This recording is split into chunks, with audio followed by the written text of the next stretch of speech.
Hello friends, welcome back to Brooks's Bass Corner. Here we are on gig number 5 of the bass string experiment. Here's a quick look at last night's show. This is gig number 5, Uncle Funk's Disco Inferno. We're all set up, pretty much. Some of the band's still arriving. So last night was gig number 4 with the Nashville Heat in Bromsgrove, southwest Birmingham, here in the UK. Didn't really get a chance to do a decent introduction video for me.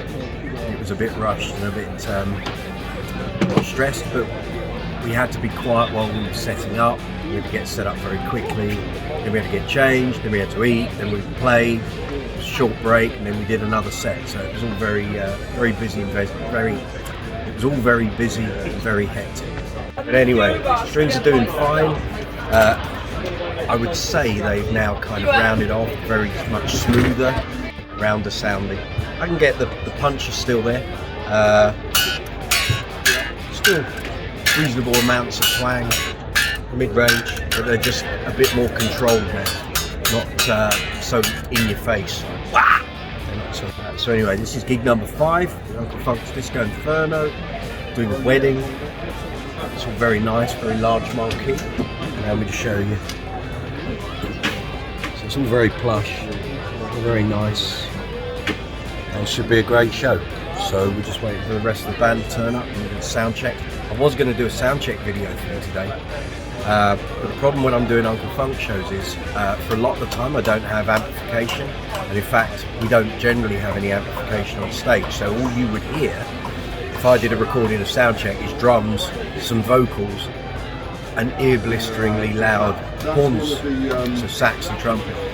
So I don't normally have amplification with me, but because I'm on a run of 3 gigs, I've got the amplifiers and speakers with me. I was going to bring them in today and do a little sound check video for you, but I can't do it. The stage is too small, and there wasn't any room for amplification. So it's all on pedal board tonight, in-ears, travel light.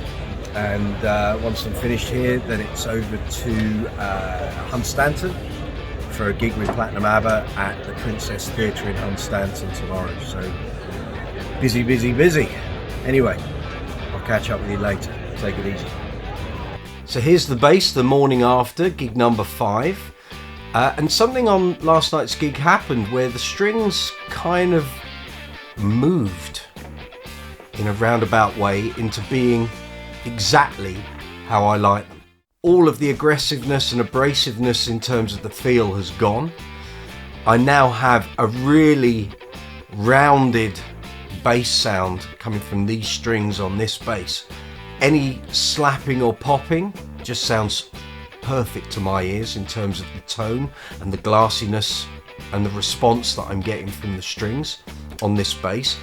I perfectly accept that the 3-band EQ on this instrument certainly helps get the sound that I like, and I'm under no illusion that as these strings kind of die off and get older, this EQ is going to come more into play to give me the sounds I require for the different gigs that I do. And certainly last night I had my perfect bass string sound on this bass. On the songs that I didn't need it to be bright and twangy, I could just roll off some of the top EQ and some of the mids, and everything about this bass sat in the mix perfectly to my ears, and I was on in-ear monitoring, so I have absolutely no complaints. So in terms of feel, everything's good.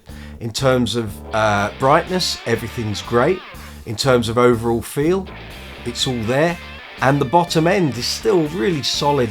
There's no dullness or sort of deadening off, which you sometimes get with strings after sort of 4, 5, 6 gigs.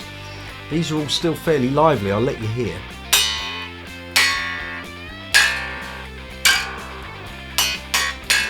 There's no deadness, there's no dullness, nothing's dying off, so it's all good. So overall, these strings are still getting a big thumbs up from me. And on we go to gig number 6. We're going to North Norfolk here in the UK for a theatre show in Hunstanton with Platinum ABBA. So I will see you there. Take care, have a great day.